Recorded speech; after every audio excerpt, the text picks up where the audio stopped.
Hillary Clinton says her skin crawled as Donald Trump hovered and paced behind her on stage at a presidential debate last October. It was 2 days after that Access Hollywood tape.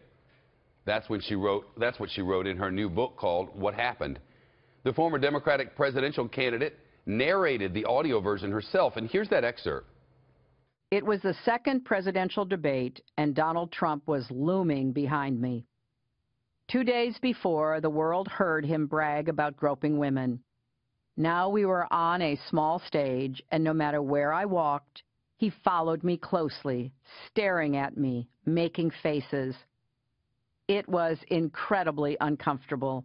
He was literally breathing down my neck. My skin crawled. Clinton also said she thought about saying, "Back up, you creep." In that excerpt, she was referring to that Access Hollywood audio recording that surfaced just days before, 2 days, in which then-candidate Trump talked about assaulting women without consequences because he was a star, grabbed them right in their private parts. President Trump apologized for the remarks and called the conversation locker room banter. Trace Gallagher with the rest. Trace?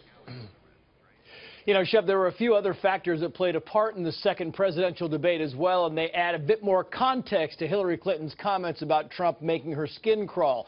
Because on top of the Access Hollywood tape you talked about, Donald Trump had also been accused of sexual assault by multiple women. He denied all of those accusations and then turned around and brought 3 women to the debate who had accused former President Bill Clinton of sexual assault.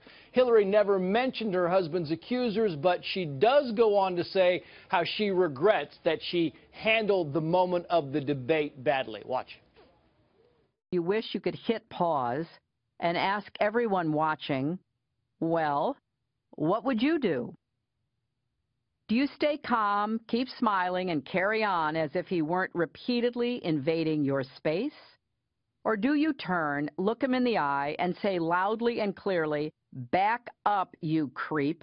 Get away from me. I know you love to intimidate women, but you can't intimidate me." Yeah, she says she kept her cool, but she admits that option B would have made for much better television. Shep. And she talked about why she wrote the book. Yeah, she talks about the disappointment she still feels in having lost the election, but says the book should not be considered an exhaustive account of her 2016 run because, and I'm quoting here, she says, "I have too little distance and too great a stake in it." Instead, she says she wants to tell her story. Listen again.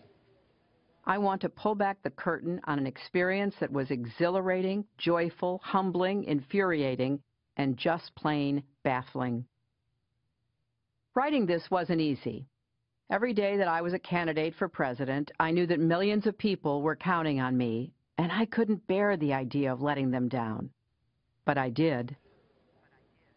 Yeah, she also talks about some very special family moments that she'll never forget, like her granddaughter coming to one of the debates and the fact that she was the first female nominee for president. Shep. Trace Gallagher, thank you.